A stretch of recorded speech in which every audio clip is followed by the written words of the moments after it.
versículo 23. Lucas 9, versículo 23. Quando vocês acharem, dá um amém aí no lugar de vocês. Lucas 9, versículo 23. Amém? Queridos, nós temos vivido dias já há algum tempo, isso vem sido ministrado aqui, e Deus vem confirmando a palavra e vai trazendo a luz e a verdade, aquilo que precisa ser revelado, amém? E a palavra de Deus diz em Lucas 9, 23, e dizia a todos: se alguém quer vir após mim, negue-se a si mesmo, tome cada dia a sua cruz e siga-me.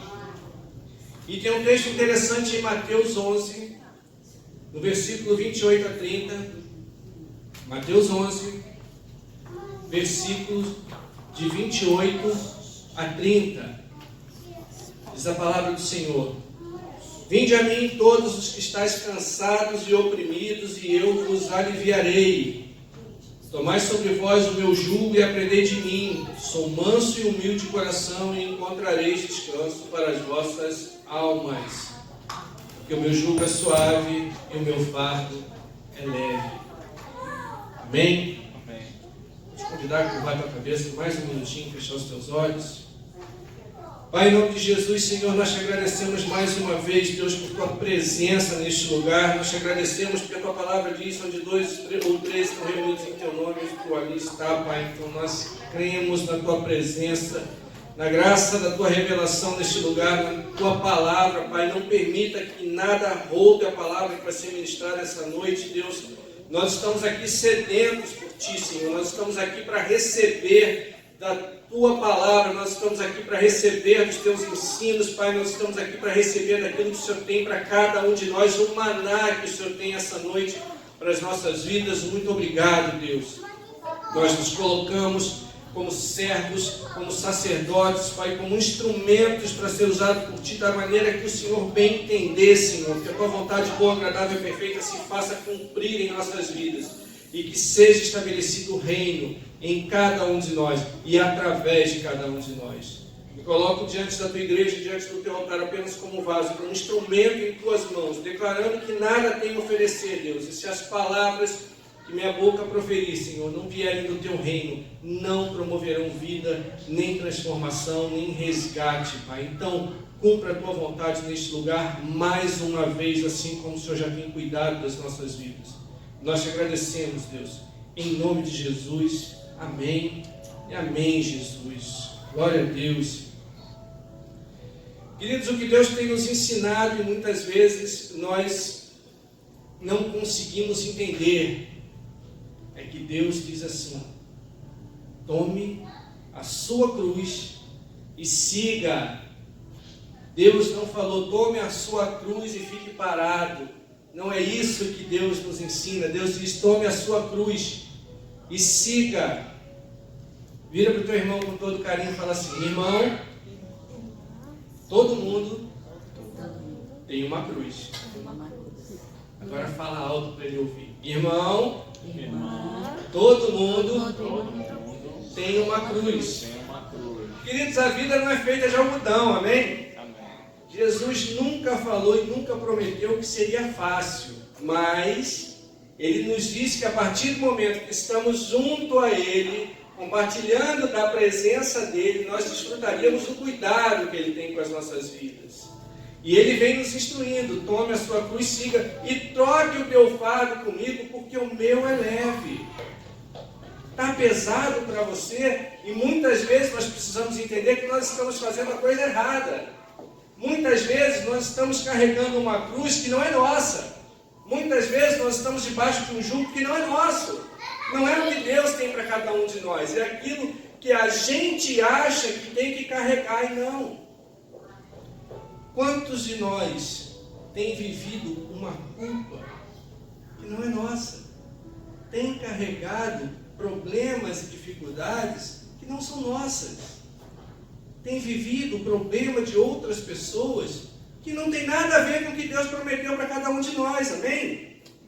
Precisamos entender isso.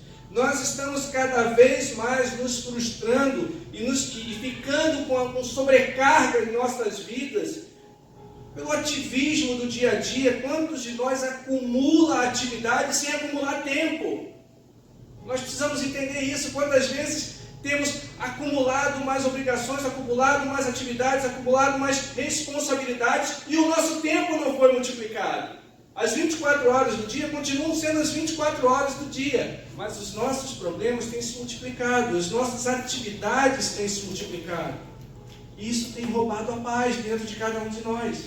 Isso tem roubado a presença do Senhor, isso tem roubado o tempo de nos dedicarmos a Deus, aquilo que Ele quer, aquilo que Ele nos ensina. E por nossas escolhas, nós temos sobrecargas em nossas vidas.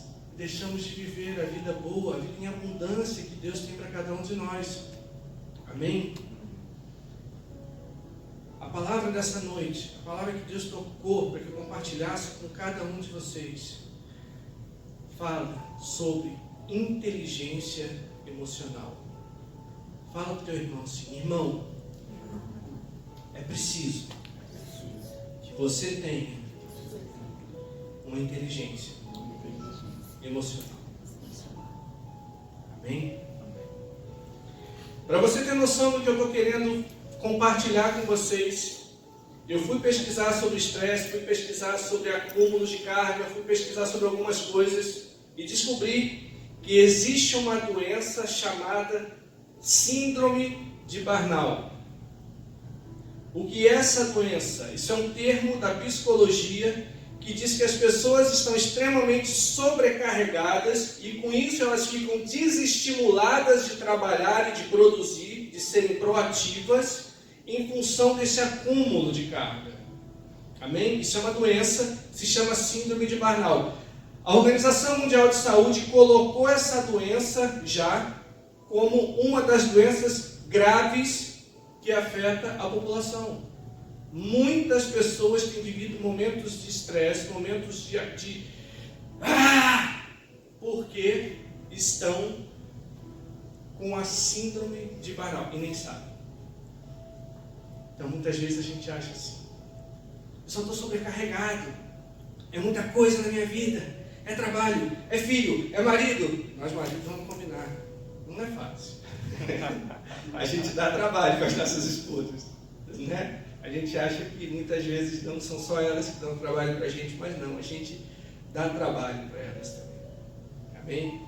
E elas têm a carga dos filhos, e elas têm a carga da casa, e elas têm a carga do trabalho, e elas estão sobrecarregadas. Mas nós também estamos.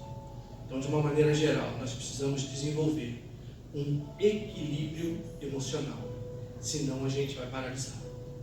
Daqui a pouco a gente entra num ponto de estresse, de estafa tão grande que a gente não consegue continuar. Amém? Fala para o teu vizinho assim: meu amigo ou minha amiga, você precisa identificar suas limitações e encontrar o ponto de equilíbrio. Amém? Ponto de equilíbrio fundamental para as nossas vidas. Nós, seres humanos, somos feitos corpo, alma e espírito. Amém? Só que é importante a gente entender que esses 3 pontos da nossa vida, essa nossa formação, ela precisa trabalhar harmonicamente uma com a outra. Ela precisa ter um equilíbrio. O corpo fala de vida saudável. A alma fala de emoções saudáveis e curadas. E o espírito é a ligação que faz a ponte entre a nossa vida e aquilo que Deus tem para a vida da gente. Nós precisamos então ter uma vida saudável, nós precisamos ter uma alma saudável e restaurada, e nós precisamos ter uma vida espiritual equilibrada também.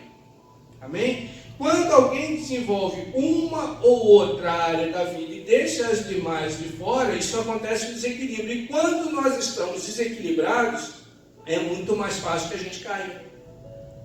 E quando a gente cai, a gente se fere, a gente se machuca. é necessário, então, que nós possamos encontrar o ponto de equilíbrio em nossas vidas. Amém? Existe um texto na Bíblia que fala do propósito de Deus para as nossas vidas, está em João 10:10. João 10:10, a segunda parte do versículo diz: eu vim para que tenham vida e a tenham em abundância. É a palavra de Deus. Então, se Deus nos garante, se Deus nos promete uma vida em abundância, por que nós temos vivido momentos das nossas histórias tão frustrados? Momentos de frustração, dores que não são tratadas e não são curadas. Por que nós ainda temos vivido isso? E a resposta é: porque existem áreas nas nossas vidas que ainda não foram tratadas. Quando nós continuamos com feridas abertas, elas continuam produzindo dor. E essa dor sempre vai nos fazer voltar no ponto lá onde nós caímos, onde a ferida foi feita. Se não existir perdão, se não existir restauração, se não existir tratamento, é impossível que essa ferida se feche. Ela nunca vai virar uma cicatriz. Ela vai ser sempre uma ferida aberta. Sempre algo que ainda incomoda, que ainda dói. Amém? Não adianta um corpo saudável com uma alma desequilibrada. E graças a Deus aqui não tem nenhum desequilibrado. Amém? Mas nós precisamos cuidar para que a gente não caia. Não adianta ter suas emoções saradas se a gente também não cuida da saúde do corpo. Inclusive eu proponho aí que os varões da igreja joguem um futebolzinho, né, irmão? O que vocês acham? As meninas fazer um spinning, alguma coisa para a gente cuidar. A gente precisa ter esse equilíbrio no corpo. Amém? Alma sarada, corpo em forma, mas se a espiritualidade não estiver alinhada com os propósitos de Deus, de nada adianta. Mais uma pessoa frustrada na vida. Teoricamente tem tudo, mas na verdade não tem nada e continua vazio. Amém?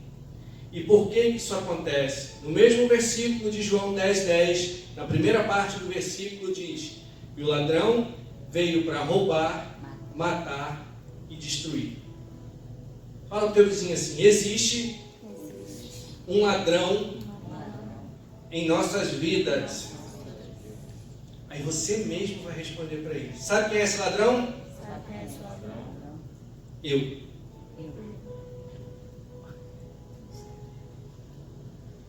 O ladrão da minha vida sou eu. Já percebeu que interessante? Quantas vezes a gente resolve colocar a culpa no diabo das nossas escolhas? Seria cômico se não fosse triste, mas ele deve estar sentado lá e falar: peraí, não tem nada a ver com isso. Eu não. A escolha, eu estou aqui quietinho, preocupado com outras coisas, quem escolheu isso aí foi ele. Eu não tenho nada a ver com isso.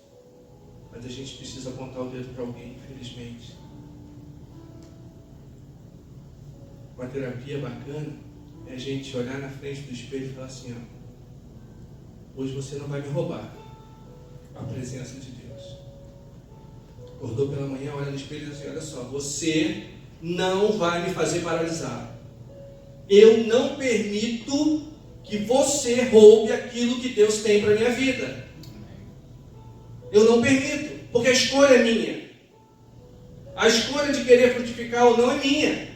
A escolha de querer buscar ou não é minha. A escolha de querer receber ou não é minha. A escolha de querer paralisar ou caminhar também é minha. Só que quantas vezes a gente escolhe o que nós queremos, o que aquele cara, que aquela moça refletida no espelho quer. Precisamos entender: vida e vida em abundância está disponível para todos nós. Não é fácil, mas está disponível, de acordo com a nossa escolha, com a nossa entrega, com a nossa busca. Amém? Pessoas frustradas, pessoas traumatizadas, pessoas carregando pesos na vida. Queridos, já perceberam o número alarmante, assustador de ministros da palavra de Deus, pastores e líderes que se suicidam. É triste. E eu fico pensando como é que alguém que conhece, que caminha junto com o autor da vida, pode ter coragem de tirar a própria vida. São pessoas que estão carregando fardos, são pessoas que estão carregando pesos, são pessoas que estão carregando palavras e acusações que não são delas. Isso faz paralisar, isso faz desanimar, isso faz desistir. A carga espiritual e a carga emocional que é depositada na vida das pessoas que se dispõem a cuidar umas das outras é tão grande, e vocês sabem do que eu estou falando, porque não tem ninguém que começou na palavra ontem aqui. Nós temos pastores, nós temos líderes, nós temos ministros, nós temos intercessores. Então, vocês sabem o tamanho do peso espiritual que é colocado sobre as emoções da vida de cada um de nós, que está aqui essa noite, quando nos dispomos a fazer a obra do Senhor, quando nos dispomos a ministrar a vida de alguém, quando nos dispomos a caminhar com alguém. E se nós não tivermos as nossas emoções equilibradas, a gente paralisa. Se o nosso coração não estiver equilibrado, se o nosso coração não estiver bem resolvido, se as nossas emoções não estiverem estáveis e tratadas, a gente para. Porque o peso depositado é tão grande que é muito mais fácil parar e desistir do que prosseguir. Amém? Estão entendendo até aí? Amém. Pessoas que do nada explodem. Já viu aquelas pessoas que do nada chegam a ser tão bem e daqui a pouco elas simplesmente explodem? Fala para o teu vizinho assim: não se preocupe, não estamos falando de você. Amém? Amém. E a pergunta que eu faço aqui essa noite, o desafio que eu faço é o seguinte: como evitar isso? Como evitar esse estresse, como evitar essa fadiga, como evitar esse desequilíbrio emocional? E preste atenção, eu não estou falando com vocês, eu não estou querendo trazer uma palavra de como tratar isso, não. Tratar essas frustrações, tratar esse estresse, muitas vezes é coisa para profissional de medicina mesmo. Porque tem vezes que só um remedinho para acalmar o leão. Amém? Nós não estamos falando como tratar. Nós estamos falando em como evitar. O ponto da palavra é como evitar o estresse. Como evitar? Como prevenir e não remediar. Não, exatamente. Prevenir e não remediar. É o antes. Nós vamos conversar essa noite sobre como evitar a fadiga espiritual, como evitar a fadiga emocional, como evitar o estresse. Amém? Primeiro item, eu quero que você repita comigo forte, vou pedir para você repetir bastante coisa, porque é importante que a gente grave. Amém? Primeiro item, jamais se compare. Amém? Queridos, a comparação na nossa vida existe desde sempre. Vamos voltar um pouquinho no tempo, eu sei que todos aqui são muito jovens, vocês vão lembrar com facilidade disso. Quando éramos crianças, nós nos comparávamos com os nossos amigos. Muitas vezes o amiguinho ia lá, tinha uma mochila bacana, a gente comparava a mochila dele com a nossa. Ele tinha uma lancheirinha diferente, a gente comparava a lancheira dele com a nossa. A gente comparava os nossos pais com os pais dos outros. Quantos de nós, deixa eu levantar a mão primeiro, em algum momento da vida quis ser filho de outro pai e de outra mãe? Querido, é igual para todo mundo, sabe por quê? Porque é muito melhor ser filho do tio que não briga do que do pai que briga e corrige. Verdade ou mentira? A gente quis, porque a gente comparava. A gente comparava as nossas coisas, mas aí, glória a Deus, nós crescemos, e aí veio a adolescência. E aí nós paramos de nos comparar com os outros adolescentes, sim ou não? Não. Não. A gente não parava. A gente comparava a nossa roupa, a gente comparava o nosso corpo, o nosso físico, a gente comparava até a nossa inteligência. Quantos de nós aqui, na adolescência, queria ser outra pessoa? Eu não vou expor ninguém, mas eu sei que tem um amigo que queria ser o Roy do Menudo. Não! Não se reprima, não se reprima. Eu queria ser o Tom Cruise. Top Gun, Asas Indomáveis. 14 anos de idade, as menininhas eram loucas por ele. Gente, já 14 anos de idade, 15 anos. As menininhas olhavam o Tom Cruise em Top Gun e olhavam para o lado o Nilo. Gente, não dá para competir. Magrão. Não dava. O magrão, é isso aí. Eu era o magrão. Não dava para competir. Mas nós crescemos. E amadurecemos. Graças a Deus. E paramos de nos comparar. Sim ou não? Não. Nós não paramos de nos comparar. Só mudou o foco. Crescemos, aí nós comparamos a nossa casa com a casa do outro. Nós comparamos o nosso carro com o carro do outro. Nós comparamos as nossas roupas com a roupa do outro. Nós comparamos a nossa família com a família do outro. Nós comparamos os nossos filhos com os filhos dos outros. Queridos, todo mundo aqui tem filhos. Já perceberam como parece que o filho dos outros é sempre mais educado que o nosso? É verdade ou mentira o que eu estou falando? Não parece sempre que o filho dos outros é mais educado que o nosso? Você está numa festa, quebrou um prato. Está sentado aqui, quebrou um prato lá do outro lado. Foi meu filho! É certo! Foi meu filho! Aí você olha para o teu vizinho, o filho dele está ali assim. Daddy, fala até inglês. Daddy, posso comer um brigadeiro? Você fala assim, meu Deus! Cara, se fosse o meu, já tinha metido a mão em 3 ou 4 da mesa. Ele está perguntando se pode comer. Nós continuamos comparando. Amém? Uma vez eu ouvi um amigo muito engraçado, ele falou assim: Nilo, não existe filho mais bagunceiro do que o outro. Existem os pais que ameaçam mais ou que ameaçam menos. Falei, irmão, o que é isso? Tipo assim, a mãe vira para ele e fala assim: olha só, eu te coloquei no mundo, eu tenho direito de tirar. Então presta atenção, hein? Quer dizer, isso foi uma brincadeira, lógico. Mas não é verdade, a gente continua comparando.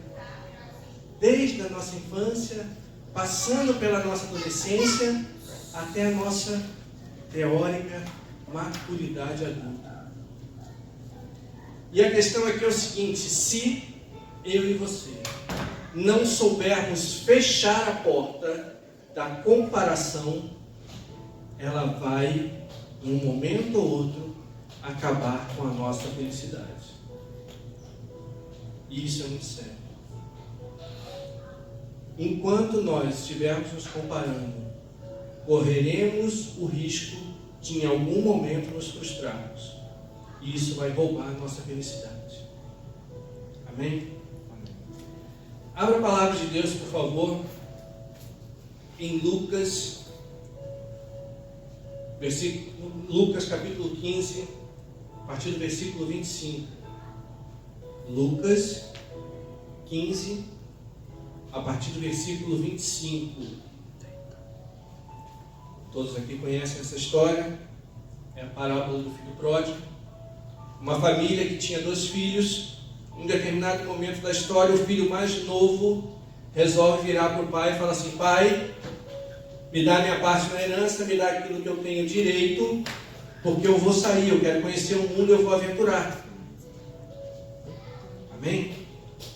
Lucas 15, a partir do versículo 25, diz a palavra de Deus: E o seu filho mais velho estava no campo, e quando veio e chegou perto de casa, ouviu a música e as danças. E chamando um dos seus servos, perguntou-lhes o que era aquilo. E ele lhe disse: Veio teu irmão, e teu pai matou o bezerro cevado, porque recebeu ele são e salvo. Mas ele se indignou e não queria entrar. Saindo o pai, conversava com ele. Mas respondendo ele, disse ao pai, o filho mais velho dizendo ao pai: Eis que te sirvo há tantos anos, sem nunca transgredir um sequer dos teus mandamentos, e nunca me deste um cabrito para alegrar-me com os meus amigos. Vindo, porém, esse teu filho, que desperdiçou os teus bens com as meretrizes, mataste-lhe o bezerro cevado. Queridos, o que nós podemos aprender com essa passagem? O irmão mais velho, ele não estava querendo falar sobre obediência. Ele estava estabelecendo ali uma comparação entre a atitude dele e a atitude do irmão mais novo. E a comparação cegou esse filho mais velho em vários aspectos. Amém? Primeiro aspecto, a comparação cegou o filho mais velho para o arrependimento do irmão. O irmão mais novo pisou na bola, sim ou não? Ele se arrependeu e voltou. O que nós vemos aqui é que o filho mais velho ele não consegue enxergar o ato de arrependimento do irmão. Uma pergunta que não precisa de resposta. Quantas vezes o nosso coração está mais cheio de acusação do que de alegria quando alguém se arrepende? Quantas vezes alguém faz algo para as nossas vidas e a gente fala simplesmente assim: tem mais a que sofrer mesmo. Tem mais a que apanhar da vida. Bem feito. Eu te avisei. Nós muitas vezes comparamos as nossas atitudes com a atitude do outro. E essa comparação está passando por cima da alegria que é ver o outro se arrepender e se achegar novamente aos caminhos do Senhor, aos braços do Pai. Amém? A comparação no coração do filho mais velho gerou rebelião. E ele não conseguia entender, ele não conseguia aceitar o arrependimento do irmão mais novo. Segundo item, a comparação cegou para a festa da família. O que eu quero dizer com isso? Com certeza o pai não estava feliz, o pai não ficou feliz com a partida do filho mais novo. Ele era pai, ele queria os filhos perto dele. O que eu consigo ver aqui era um pai que estava triste. Ele continuou trabalhando, ele continuou a vida dele, e o irmão mais velho, ou seja, o filho mais velho, estava ao lado dele. Então o filho mais velho acompanhou toda a dor do pai. Acompanhava provavelmente a tristeza nos olhos e no coração dele todos os dias. Só que por causa dessa comparação, o coração dele estava cauterizado. E quando o filho mais novo volta, quando o irmão dele mais novo volta, ele não consegue se alegrar junto com o pai, ele não consegue compartilhar com o pai um momento de alegria. A comparação cega a alegria dos nossos corações.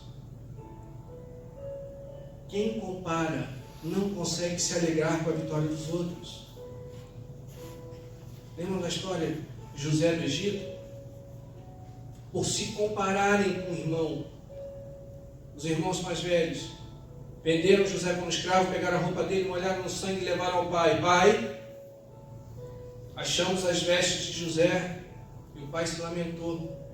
Provavelmente meu filho foi comido por um bicho. Está lá, Gênesis 37, no versículo 33 e 34. Gênesis 37, 33 e 34 diz: E reconheceu-a e disse: É a túnica do meu filho. Uma fera o comeu, certamente José foi despedaçado.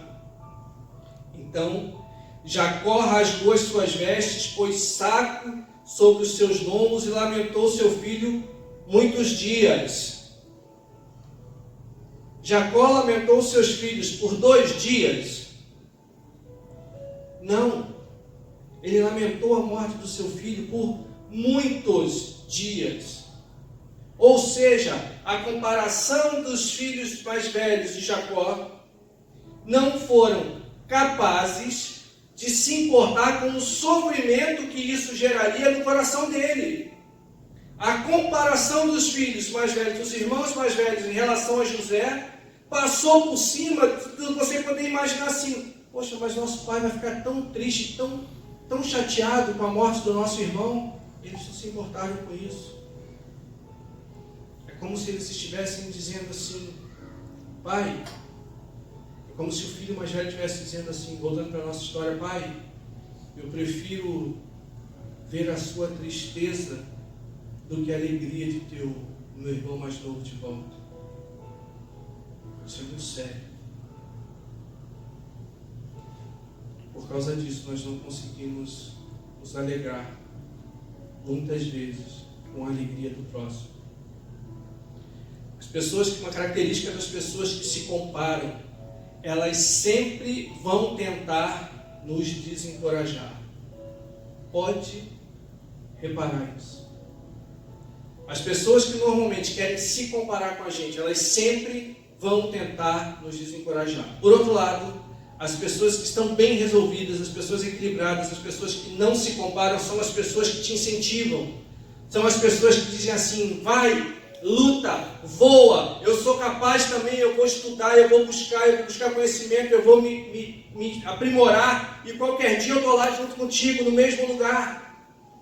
Essa é a alegria de quem não se compara, de quem está bem resolvido, com a inveja e a tristeza e a decepção daqueles que vivem se comparando e se frustrando.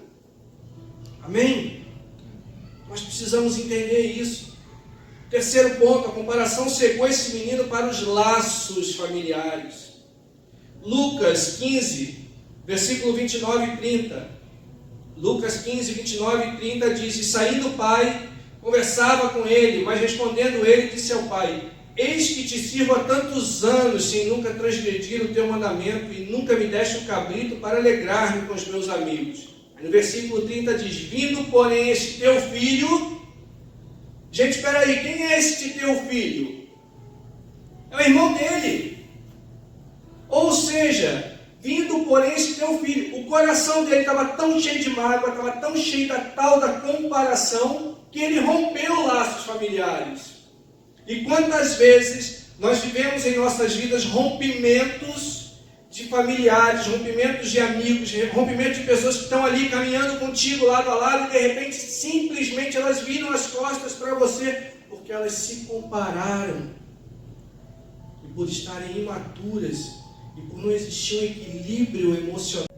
Amigos de tantos anos que têm a amizade rompida, sócios que têm a sociedade desfeita, famílias destruídas porque um está se comparando com o outro. Nós precisamos tomar muito cuidado com isso, amém? Quarto item: a comparação cegou esse filho para aquilo que já era dele. Lucas 15, no versículo 31.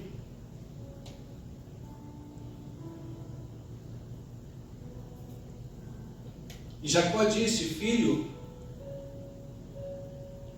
E ele respondeu: filho, tu estás sempre comigo, e todas as minhas coisas são tuas.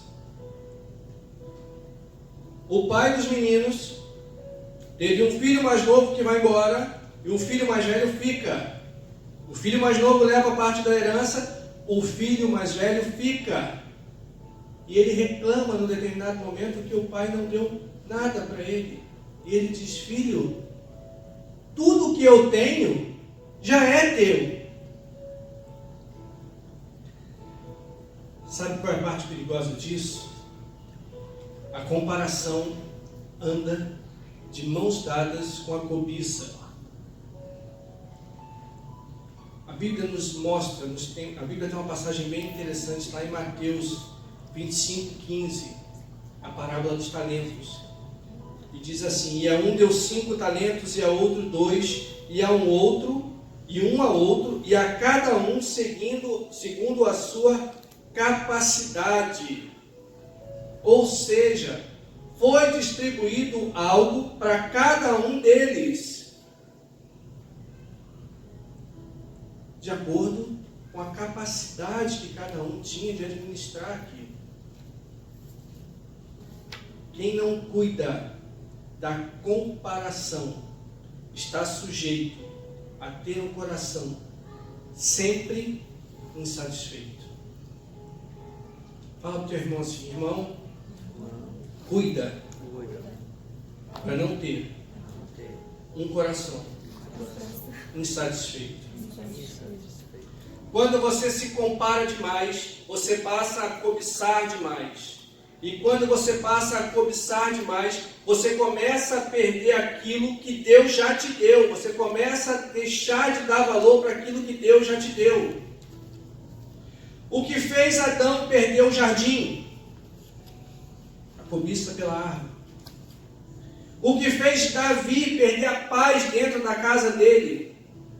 A cobiça pela mulher. Agora eu te faço uma pergunta. Qual foi o resultado disso? Adão conseguiu a árvore? Sim ou não? Sim. O fruto da árvore, sim.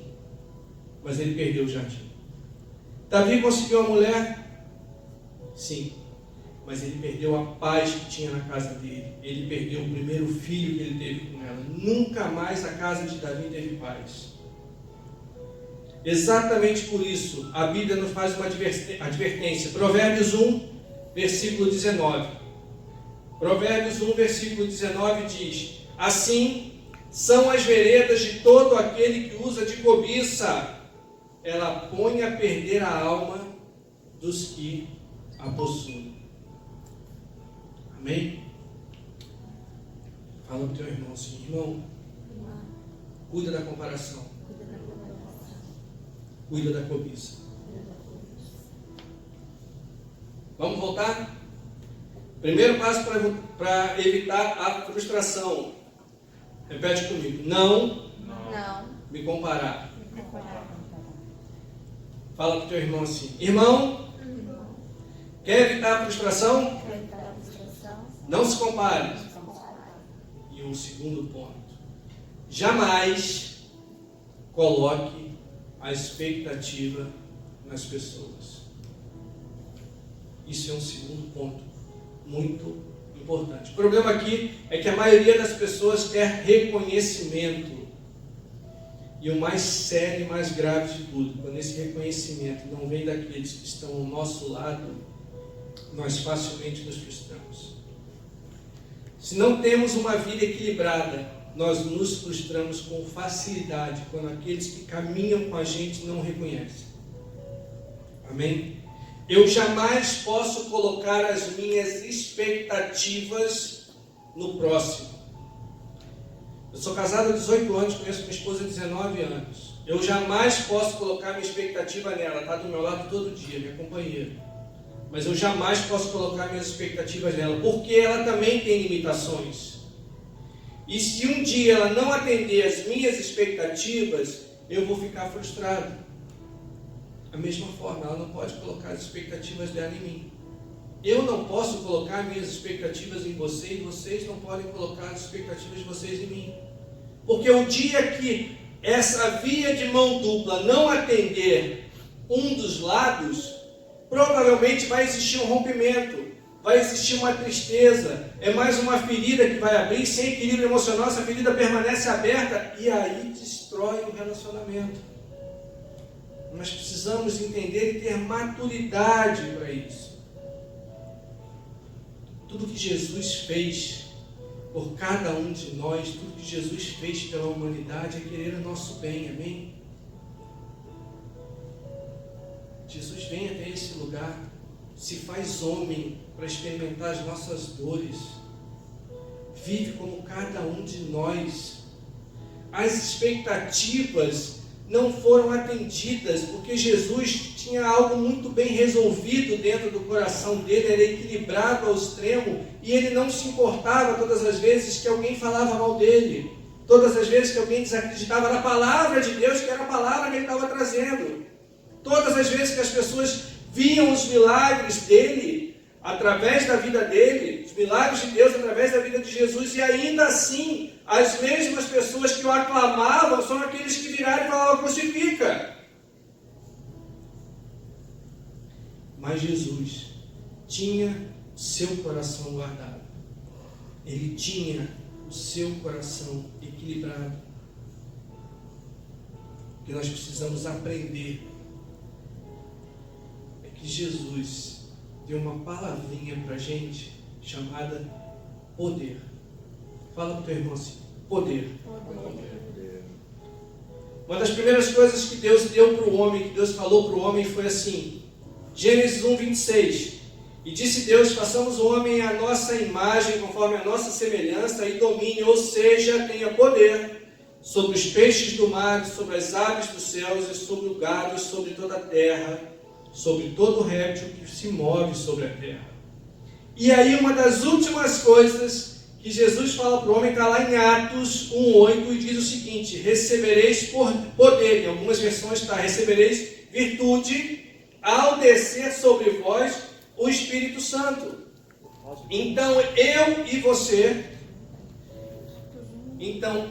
você precisamos buscar poder em Cristo Jesus. Não poder para sermos superior aos outros. Não é desse poder que nós estamos falando. É poder espiritual para que possamos ter equilíbrio emocional e vencer as situações. Poder para poder nos afastarmos das coisas mais. Você só pode entender uma vida, uma caminhada com Deus, se você consegue ter suas emoções, sua espiritualidade equilibrada. Amém? E o que é poder? Repete comigo assim: poder é a capacidade de controlar circunstâncias. Só as mulheres.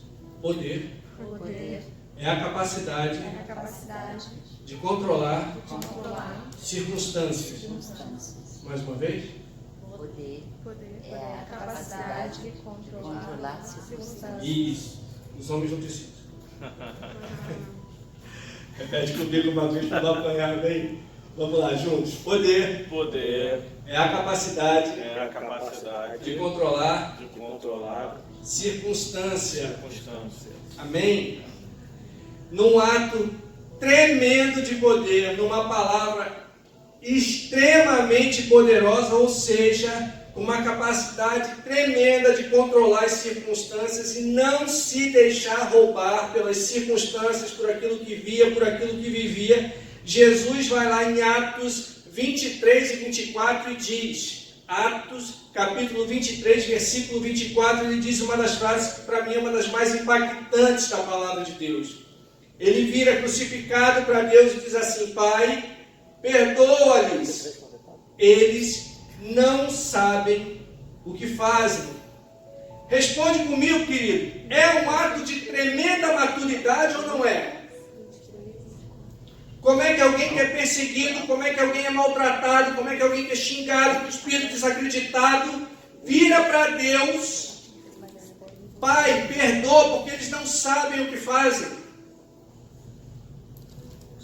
Jesus tinha suas emoções tratadas. Jesus tinha um equilíbrio emocional fantástico, por isso ele não se corrompia com a atitude das pessoas, ele não se corrompia com as circunstâncias, ele não ficou magoadinho porque ele entendeu que em Deus aquilo precisava acontecer e o propósito foi cumprido. Ele precisava vencer aquilo tudo para chegar até a crucificação, para que nós pudéssemos estar aqui. Se Jesus fosse desequilibrado emocionalmente, e nós estamos falando emocionalmente porque Jesus se fez homem, então ele tinha corpo, alma e espírito.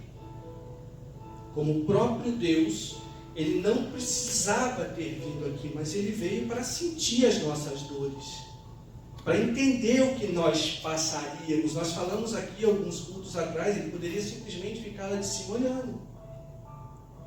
Mas para entender a dor do meu irmão, eu preciso andar com ele. Para entender a dificuldade do meu irmão, eu preciso caminhar com ele. Para entender as limitações, eu preciso estar junto. Amém? Foi isso que Jesus fez. Mas ele era maduro. E ele pediu a Deus: Pai, perdoa, porque eles não sabem o que fazem. E esse poder, esse mesmo poder, está disponível para a minha vida e para a tua vida. E a palavra deixa isso bem claro. Lucas 10, 19. Lucas, capítulo 10, versículo 19 diz: Eis que vos dou poder para pisar serpentes e escorpiões e toda a força do inimigo, e nada vos fará dano algum. Olha que maravilha, Deus nos diz que, olha só, eu tenho poder na tua vida capaz de vencer todas as articulações, artimanhas, trapaças que o inimigo fizer contra a tua vida. Eu te dou esse poder. Só que nós precisamos entender que poder é a capacidade de mudar as circunstâncias. E nós não exercemos isso e deixamos de viver a boa, agradável e perfeita vontade do Senhor e a vida abundante que Ele nos promete. Amém? Curva a tua cabeça, fecha os teus olhos um pouquinho.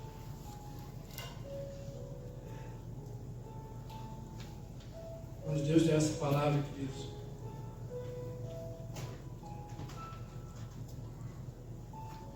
eu